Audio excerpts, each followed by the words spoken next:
রাধা হলো শুধুমাত্র কৃষ্ণের। আদিযোগী মশাই, আপনি মিথ্যেবাদীকে বলে দিন যে উনি যেন এই বাজে কথা বন্ধ করেন। আমার মনে যে অনুভূতি আছে তা মিথ্যে কি করে হতে পারে? হ্যাঁ হ্যাঁ কানাই, এটা তো সত্যি কথা বলছে রাধা। এটা তো সম্পূর্ণ ওর অধিকার যে ও যাকে চাইবে তাকে ভালোবাসতে পারে। দেখুন শ্রীকৃষ্ণ, আসলে হয়েছে কি যে যদি রাধা ওই গোপালকে ভালোবেসে থাকে বা ওর প্রতি প্রেমের অনুভূতি হয়ে থাকে, তাতে তাতে আমি আর কি করতে পারি? কৃষ্ণ আমাদের ক্ষমা করবেন, এই সময় আমরা আপনার কোনো সহায়তা করতে পারবো না। আপনারা সবাই কি করছেন? আমার লীলাতে আমাকেই ফাঁসিয়ে দিচ্ছেন। আরে কিন্তু আপনি তো এটাই চাইছিলেন, তাই না, যে শাম্ব বিশ্বাস করুক যে রাধা গোপালকে ভালোবাসে। তাই এবার আমরাও আপনার লীলা দেখব যে যদি বাস্তবে রাধা গোপালকে ভালোবাসেন তাহলে কৃষ্ণ কি করবেন। আচ্ছা, তাহলে এই ব্যাপার। আপনারা সকলে আমার পরীক্ষা নিতে চান।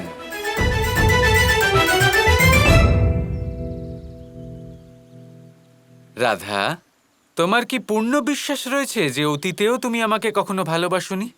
একদম না।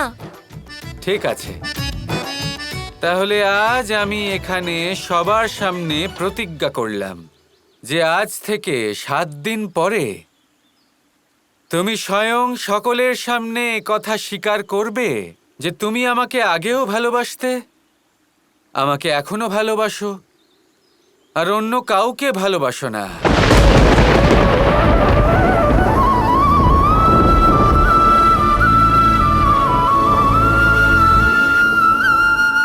দেখুন, এত আত্মবিশ্বাস থাকা ভালো ব্যাপার নয়। আর আমারও পূর্ণ বিশ্বাস আছে যে আমি এরকম কখনোই বলবো না। ঠিক আছে, দেখাই যাক। দেখে নেবেন। মূর্খ কোথাকার, কি জানি কেন আমার পিছনে পড়ে আছে। তুমি যতই যাই বলে নাও রাধা, আমি তো এটা ভেবে আনন্দ পাচ্ছি যে যখন তোমার স্মৃতি ফিরে আসবে তখন তুমি কি বলবে আর কি করবে।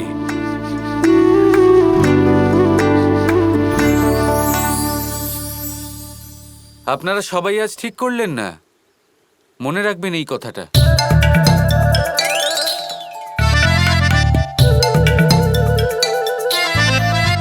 শ্রীকৃষ্ণ রাধাকে একটা সম্পূর্ণ নতুন যাত্রায় নিয়ে যাচ্ছেন, কিন্তু আমার পূর্ণ বিশ্বাস যে এই যাত্রা শেষে রাধা স্মৃতি পূর্ণরূপে ফিরে আসবে আর উনি জানতে পারবেন যে বাস্তবে শ্রীকৃষ্ণ আসলে কে। সেটা তো যাত্রার অন্ত হবে, কিন্তু আমার তো এই যাত্রা চলাকালীন খুব আনন্দ হচ্ছে।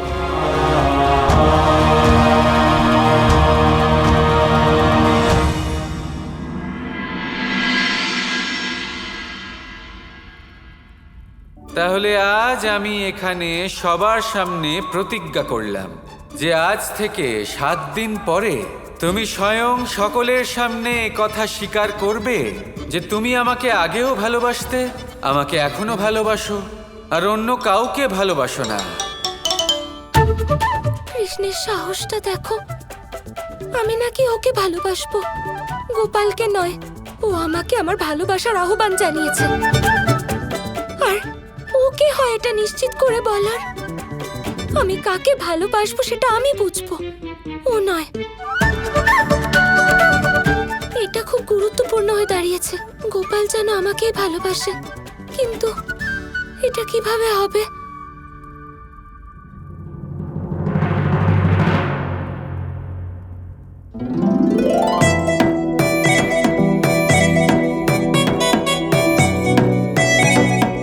একটা উপায় আছে।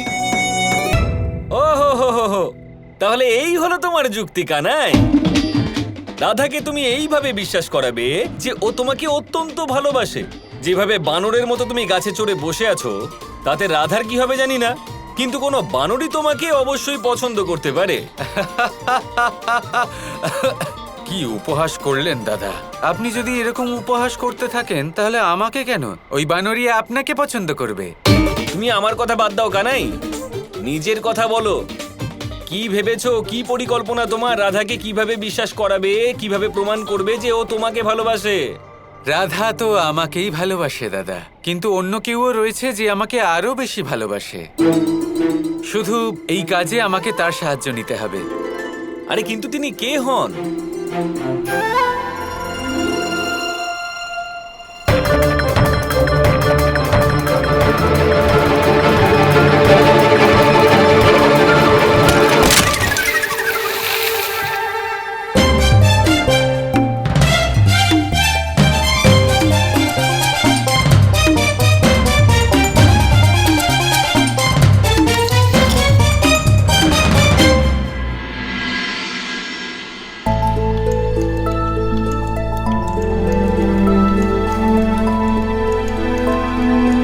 গোপাল,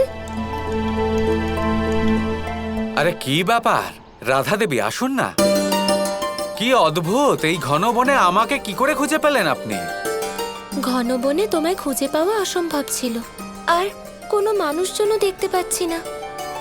কিন্তু এই যে তোমার গাই, ওরা আমাকে তোমার ঠিকানা জানালো। কি দারুণ ব্যাপার, বড়ই বুদ্ধিমান আপনি। তা আমাকে কেন খুঁজছিলেন বলুন? গোপাল, তুমিও আমাকে ভালোবাসো তাই না? শুধু সত্যিটা জানাতে চাও না। দেখুন, ব্যাপারটা হলো আমি আপনাকে ভালোবাসি এই বিষয়টা হয়ে থাকলেও আমার মনে হয় না আমার সেটা বলা উচিত। আমার ভাবনা, আমার অনুভূতি সব আমার কাছেই রাখা উচিত। কারণটা হলো, যেহেতু আপনি আপনার স্মৃতি হারিয়েছেন, কাল যদি আপনার স্মৃতি ফিরে আসে আর আপনি আমাকে এসে এই কথা বলেন যে গোপাল আমি তোমাকে আর ভালোবাসি না, তখন আমার কি হবে? সেই জন্য এই কারণে আমি নিজের মনের কথা বলা থেকে নিজেকে আটকে রেখেছি। তার মানে যে তোমার আমার উপর বিশ্বাস নেই? তোমার মনে হয় আমি বদলে যাব? না না, এরকম নয়। এমন নয় যে আপনার উপর আমার বিশ্বাস নেই, কিন্তু আমি তো জানি আপনি নিজের স্মৃতি হারিয়ে ফেলেছেন। কাল যদি হঠাৎ ওই মানুষ আপনার সামনে আসে যাকে আপনি ভালোবাসতেন, আর আপনি আমাকে বলেন আপনি আমাকে ছেড়ে ওনার কাছে চলে যাবেন, আমার কি হবে, ঠিক কি না? এরকম হতেই পারে না গোপাল। আমার মন বলছে আমরা অনেক জন্মের সাথী, আর যদি কোনো নারী নিজের মনের ভাব প্রদর্শন করে, সে তখনই করে যখন তার বিশ্বাস থাকে। দেখুন, একটা কথা বলি, দেখুন আবেগের বশে এইসব কথা আপনি বলছেন না তো। দেখুন, এই ভালোবাসা হলো জন্ম জন্মান্তরের ব্যাপার, খুবই পবিত্র ব্যাপার। যদি আপনি এমনি আবেগের বশে বলে থাকেন তাহলে একটু ভেবে চিন্তে দেখে নিন, তারপর আমাকে না হয় বলবেন।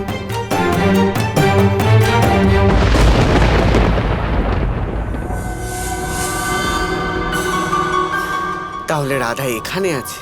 কখন থেকে খুঁজে চলেছি আমি ওনাকে। গোপাল, তুমি নিজের কথা বলো, আমি আমারটা জানি। আর তোমাকে আশ্বস্ত করার জন্য আমি রাধা এই প্রতিজ্ঞা করলাম, যেদিন আমি বলবো যে আমি গোপালকে ভালোবাসি না, সেদিন যেন আমার মৃত্যু হয়, সেদিন যেন আমার মৃত্যু হয়, সেদিন যেন আমার মৃত্যু হয়।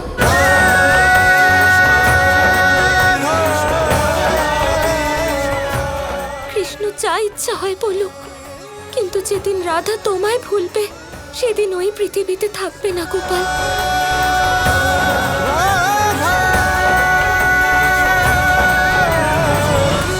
আপনি জানেন আপনি কি বলছেন?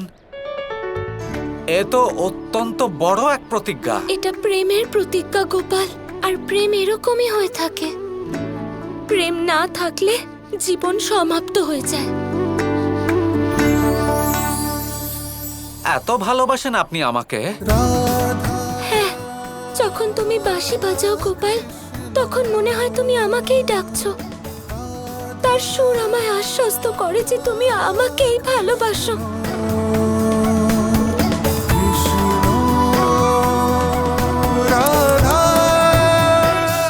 এবার কি হবে বাবার? রাধা তো গোপালের সাথে আছে।